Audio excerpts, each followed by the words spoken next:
What happens when Disney combines dinner with iconic animation? You get Animator's Palate. Stick around to see how we experienced it 3 times and why we couldn't get enough.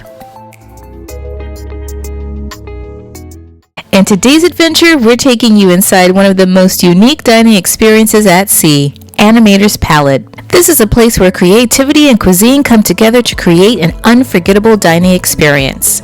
Over the course of our cruise aboard the Disney Fantasy, we had the pleasure of dining here not once, not twice, but 3 times for dinner and once for breakfast. Join us as we give you a complete overview of our experience, from the food to the service and everything in between. But before we dive into the meals, let's talk about the overall atmosphere and service.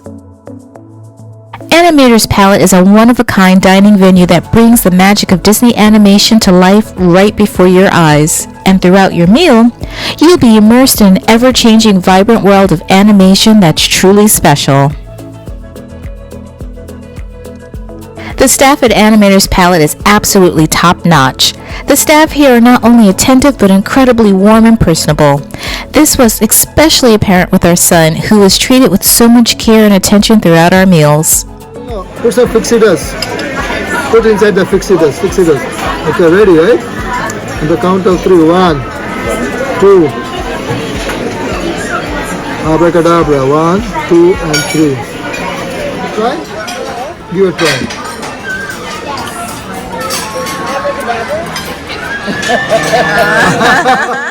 Now, Animator's Palate just so happened to be the first restaurant on our rotational dining lineup. For those who don't know, Disney has a unique approach to the main dining room. On Disney cruise ships, you'll move to one of 3 main dining rooms and your wait staff will follow you. We were beyond excited to finally be inside of this restaurant that we had heard so much about. From the walls coming to life, to the sometimes hit or miss food.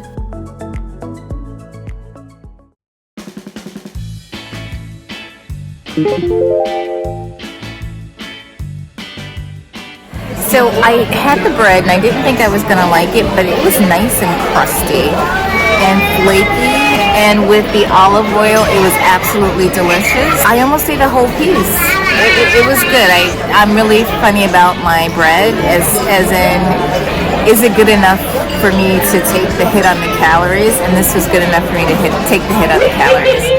On our first night, to start, we had the black truffle pasta pursettes, which are pasta purses filled with truffle-scented cheese and coated with a champagne sauce. And the arugula leaves.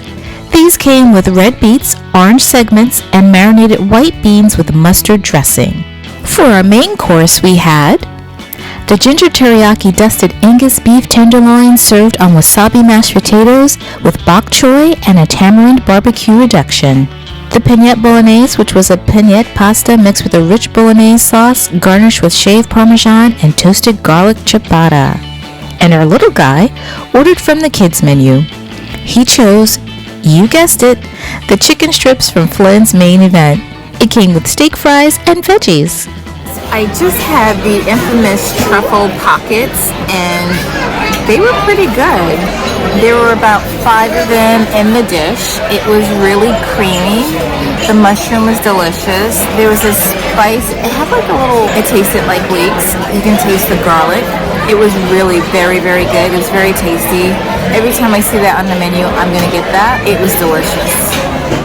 Now, I thought the pasta was really very good. Not Palo level flavors or anything like that, but it hit the spot for a first night at the dining room, and it was better than expected given the mixed reviews I'd heard about Animator's Palate. Now, Paul really did enjoy his steak. It was cooked exactly as he liked it. He thought the mashed potatoes with a hint of wasabi had just enough spice, and it was all very well put together. And for dessert, we had the cookies and cream sundae and the deconstructed carrot cake. And on our second night at Animator's Palate, it was Pirate Night. There was a special Pirate Night menu which pulled in themes from the pirate movies. For appetizers, we had the deep-fried Calypso crab cake that came with Cajun remoulade, green onion, and lemon. And the Angelicas, lime-marinated shrimp with chili, white corn, sweet potato, and onion. For my main course, I had the Jack's Treasure of the Seas. That was grilled shrimp with seared scallops served with spinach, strings of pasta, tomato sauce, and black tomato pearls. Mom had the Tia Dalma's jerk chicken, 48-hour jerk chicken marinated, grilled and served with rice and peas, fried plantains, and a pineapple chili salsa. And Paul had the Cheval's lamb shank, which was rosemary lamb shank slowly braised in red wine, served with buttered green beans and parsnip mash. Here's what the crab looks like inside the crab cake. It's meaty, but it's not lump crab. I'm not sure if it's marlin crab or what, but it's tasty. They have celery in here. It's nicely seasoned. The thing that would make this like really perfect for me is if it were lump crab meat, but it's good. It's a solid crab cake. The sauce that comes with it is a little spicy. It's not overwhelmingly spicy, but it's a little spicy. So the shrimp and sea scallop pasta was really good. I really like the sea scallop. They were really very nicely seasoned. The shrimp could have used a little more seasoning, but still it was a solid dish. The seafood on this cruise has been surprisingly fresh. We're 4 days in now, and everything still just tastes really fresh and really delicious. Like it hasn't been sitting around for days just waiting to be cooked. It tastes really good. So the jerk chicken is excellent also. Great spices, great jerk flavor. Chicken is tender, juicy, very nice. The lamb is really, really good. It's tender flavors of rosemary. Lamb shank is excellent. Did I ask you the question about 20 plus 1 how many? 20 minus 1 how many? 19. I ask you, if there are 60 cups on the table, one full of how many left are on the table? 59? 60 cup on the table, one full of. It should be 5. Oh, 6 teacups, Okay. not 6 cups. Oh. And for our final night aboard the Fantasy, we had one last dinner at Animator's Palate. Now this was the extra special dinner where we had an opportunity to draw and watch our drawings come to life.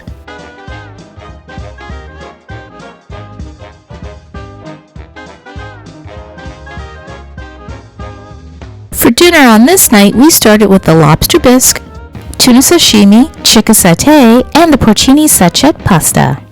First up, the lobster bisque. So I had the lobster bisque and it's okay. I've certainly had better bisques than this. This is not the worst bisque. It's creamier than most bisques. It's creamy enough, but there's something about the flavor that I'm not completely loving.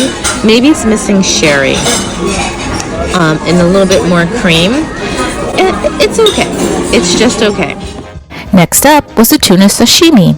The tuna was sesame crusted with Joaquin salad, pickled ginger, wasabi, and soy sauce. So the ahi tuna sashimi, I'm not a big fan of it. Considering that it's supposed to be sashimi, it's a little well done. I thought it would have been more actually raw, or if anything, a little more on the rare side. But it seems to be a seared tuna. I don't know if it's that high quality of a tuna. Wasabi was not spicy at all. The best part of the dish I thought was the seaweed.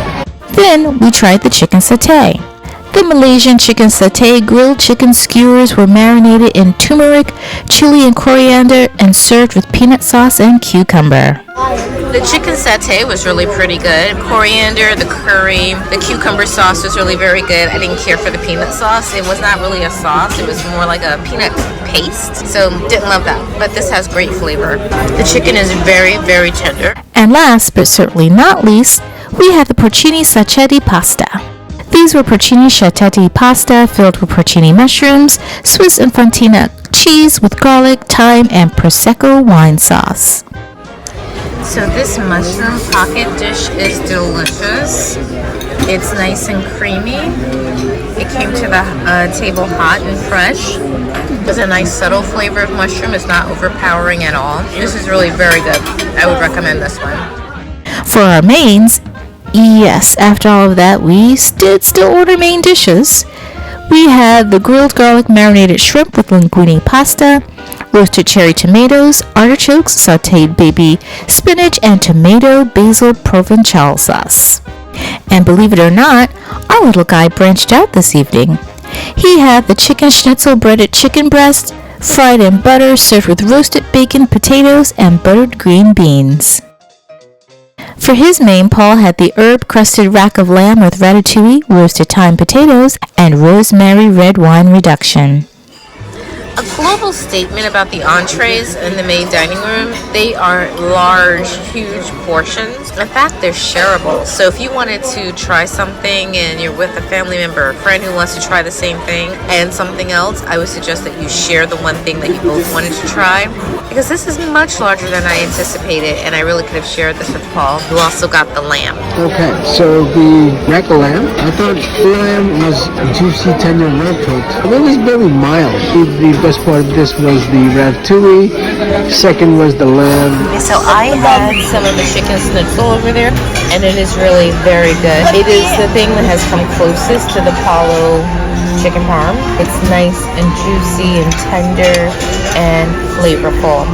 I like this one a lot. And yes, we did have dessert. For dessert, we had the cheesecake and chocolate cake. And a little cheesecake, a little more creamy. It was great.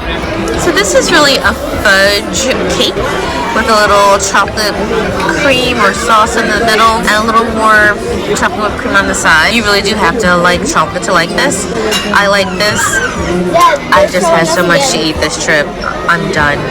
But this was really very good. And how did we end up eating at Animator's Palate 3 times?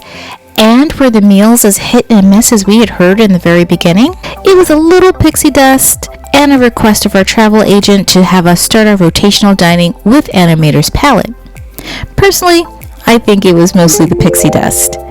As for the hit or miss, we found, as you heard from our review, that most of the meals were solid. Now, when it comes to main dining room in a cruise ship, you're going to get solid meals. None of the meals usually will be anything to write home about because they are cooking and serving meals en masse. That said, I have had far worse meals in a cruise ship dining room. These were solid each and every time they came to the table. And we're nearing the end of our Disney Fantasy Cruise series. Be sure to check out our Disney Fantasy playlist to see what our experience was as first-timers on Disney Cruise Line. Thank you so much for watching. Please remember to like, share, subscribe, and turn on the notification bell so that you know when the next adventure begins. And no matter where your next adventures take you, we hope that you enjoy the journey. Bye now.